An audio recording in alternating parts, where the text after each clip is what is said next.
বিভিন্ন ফলের ছবি দেখাবো, ঠিক আছে? অনেক অনেক ফলের ছবি দেখাবো। এখানে কি রয়েছে? আপেল। আপেল কি রঙের? রেড, লাল। ঠিক বলেছে, সারা বছর পাওয়া যায়, তাই তো? এখানে কি রয়েছে? কমলা। কমলা সারা বছর পাওয়া যায়? কমলা সারা বছর পাওয়া যায় না, কমলা শুধু শীতকালে পাওয়া যায়। কমলা একটু শীতকালে পাওয়া যায়, হালকা টক এবং মিষ্টি সমারোহে কমলা। তারপরে কি রয়েছে? শসা যায়, শসা। এটা কি রয়েছে? আম। হলুদ রঙের, আবার সবুজ রঙেরও হয়। মুখের কাছে হলুদ, গোটা গাটা সবুজ। রং কি?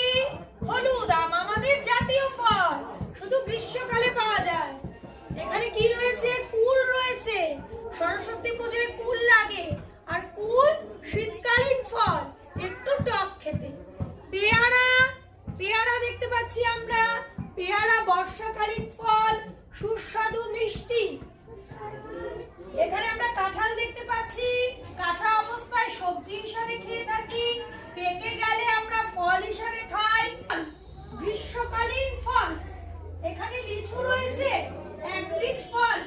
লিচু গ্রীষ্মকালীন ফল, বাইরের খোসাটা লাল, খোসা ছাড়িয়ে খেলে ভেতরে সাদা, শুধু গ্রীষ্মকালে পাওয়া যায়। এখানে কলা রয়েছে, কলা সারা বছর পাওয়া পাচ্ছি, সারা বছর পাওয়া যায়। কলার রং হলুদ, খেতে সুস্বাদু মিষ্ট ফল। এখানে তরি যে দানাগুলি থাকে, সেই দানাগুলি খেলে আমাদের শরীরে রক্ত হয়। বেদানা খুব উপকারী ফল, আর বেদানার ভেতরে অনেকগুলো বীজ রয়েছে, বহু বীজ ফল। বাইরের খোসাটি ছাড়িয়ে খেতে হয়, লাল রঙের দেখতে হয়। এখানে আমরা বিবিধ ফলের পরিচয় পেলাম। এইভাবে আমরা ফলগুলির নাম এবং রং এবং তার পরিচয় বাড়িতে অভ্যাস করব।